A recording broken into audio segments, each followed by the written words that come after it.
You're simply the best. Better than all the rest. Hello and welcome back to my channel. It's JPA here. Going to do a quick match reaction to Aberdeen versus Rangers from the Scottish Cup quarter final yesterday. A lot to talk about, so I'll just get straight into this video. So yeah, Aberdeen versus Rangers. It finished Aberdeen 1, Rangers 1 at Pittodrie yesterday. Not a great performance from us, if I'm really honest. Right from the off, Aberdeen came at us. They really pressed us high up the park, and they forced us into errors a lot of the time. And I think in the first 5 minutes I was dreading this game, because I genuinely thought they were going to actually just run over the top of us. 11 minutes in, they got a penalty, and it's a stonewall penalty. They played a through ball. Connor Goldson didn't see Mackay-Steven run on his blind side. Connor Goldson's went to slide to kind of kick the ball to play, and he's caught Gary Mackay-Steven on the calf, and he's clearly caught him, and it's a definite penalty for me. And you can tell there was contact straight away, because Gary Mackay-Steven ended up going off the pitch for a calf injury. Up step Cosgrove for the penalty, and right again McGregor guessed the right way, as he did in the previous game when they got a penalty, and he got a strong hand to it, but it was just too powerful a shot, and it's gone high up into the net. So Aberdeen, after 11 minutes, 1-0. After that goal, we really looked a bit shaky and a bit nervous. Aberdeen did what they did in previous games when they've gone a goal in front. They sat back a little bit, tried to hit us on the counter-attack, and they almost scored again. To get to half-time, only a goal down. Really poor performance in the first half. Morelos got booked for diving. It's a definite dive. There was contact initially, but he waited too long to go down, in my opinion. Definite booking. Not really much you can say. Aberdeen got away with one. I think it was Cosgrove again, dived. Didn't get the decision of a yellow card for some reason. But from that, we actually broke up the park and almost scored ourselves for a counter-attack. Apart from the odd one or two opportunities, we didn't really create a lot in the first half at all. There was a chance right at the end of the half where good work Farfield on the right, clipped it over a player in the box, passed it on to Tavernier. Tavernier, you're just begging for him to shoot, and for some reason he takes the first touch pass to Morelos, who's already marked in the box, and it's easily cleared. For me, Tav just put the laces through that, and it could have been 1-1 there. So they get the first half finished disappointingly 1-0 to Aberdeen. So we moved into the second half, and right away you could tell there was a little bit more intensity in our play. We moved the ball a little bit quicker, and we got a corner about 3 or 4 minutes after the restart, and it comes in. Worrell loses his mark at the back post. I think actually two Aberdeen players collided, which resulted in Worrell actually losing his marker. And normally when a defender scores a corner, it's usually a header. This was actually a really good finish. So 1-1, and that gave us a little bit of confidence to go forward. For the next maybe 10-15 minutes, we were in control of the match, I would say. But then out of nothing, Aberdeen had just so many chances to score. It's kind of like the balance swung so quickly. They had a couple of chances. Barisic blocked a shinny shot in the box, which was a certain goal. McGregor's making saves. And that's the way it went. It kind of went. And they pushed on, and we got a couple of breaks up the park. There was a couple of occasions where all we needed to do was just release that ball earlier, and we had like 2 or 3 players in on goal. But we just left it too late, and there was a couple of offsides. There was one where Ryan Kent just didn't pick his head up, and he would have had Morelos on the left, Candace on the right, and he just didn't pick anybody out. He just ran straight into McKenna in the middle of the field. Real disappointing. Yeah, apart from that, there wasn't really a lot to talk about in terms of actual chances. Also a special mention to Morelos. I'm really proud of him for getting booked and then no getting involved for the next 70 minutes, even though there was a couple of wee scrappy moments in the game, and he kind of just kept himself at it.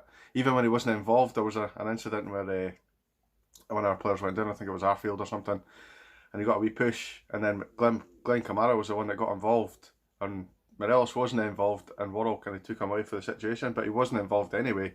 But it was good to see that the players have obviously got his back. But great for him not to react to any of that, and especially considering Aberdeen fans had a banner which in Spanish says your mother is a mattress. I really didn't understand what that insult's supposed to be. Is it people lying on top of her? I really didn't get it.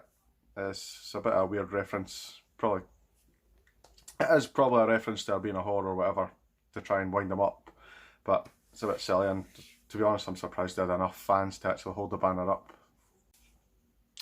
So obviously I finished 1-1 and I'll go to a replay. I'll go into a couple of the stats here, and then I'll obviously go into my man of the match and my ref watch.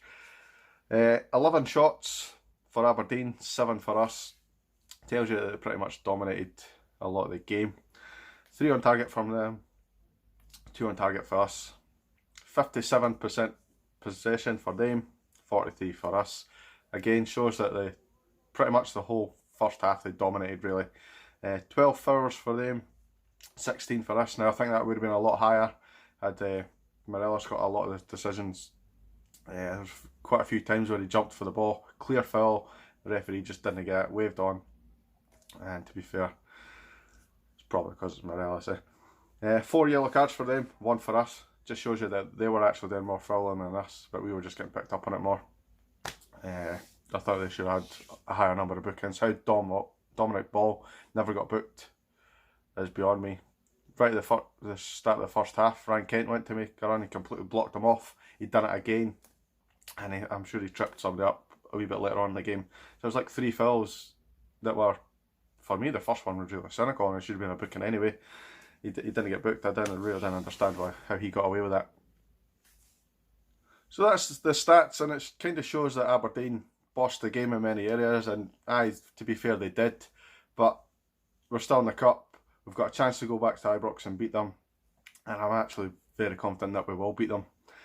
So, time for ref watch.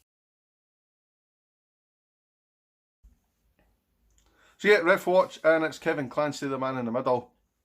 To be fair, he had a decision to make for the penalty. He got it right in my opinion.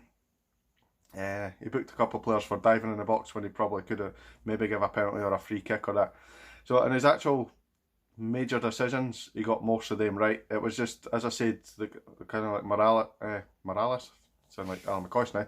Morelos was jumping up for headers and stuff, and he was getting fouled constantly.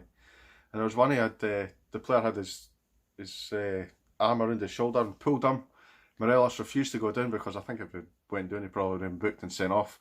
That was in the box. He continued it. Morelos just pure strength tried to win the ball back, pulled down again, and he still didn't get a free kick. It was, what does he have to do to actually get a foul against him? I can guarantee if it was the other way around and it was Morelos pulling like that, he would have been penalised for it. So for me, I'm going to give 7 out of 10. As I say, he got the major decisions right. There was 1 or 2 of them that he just, for me, were free kicks and fouls against us, and he just didn't get it. So 7 out of 10 for Kevin Clancy. So I'm going to speak about my man of the match and probably maybe a couple of other players. For me, Worrell was the man of the match, and it wasn't just the goal. I thought he was dominant in the air. He won everything, and he cleared his lines. He covered Connor Goldson quite a few times when Connor Goldson maybe didn't have the best of matches. He did make a couple of mistakes, Worrell, but I think in that kind of high intensity game you're always likely to do that. But he recovered himself, composed himself, and apart from the penalty, we actually defended not too badly. So I'm going to give it to Worrell. Honourable mentions to Kamara. I thought Kamara was absolutely outstanding again. Kent tried his best, but again he just didn't quite come off for him. I've seen criticism of Morelos that he didn't play well. I thought Morelos played really well. Obviously he didn't score, but it's just the way he drags around defenders.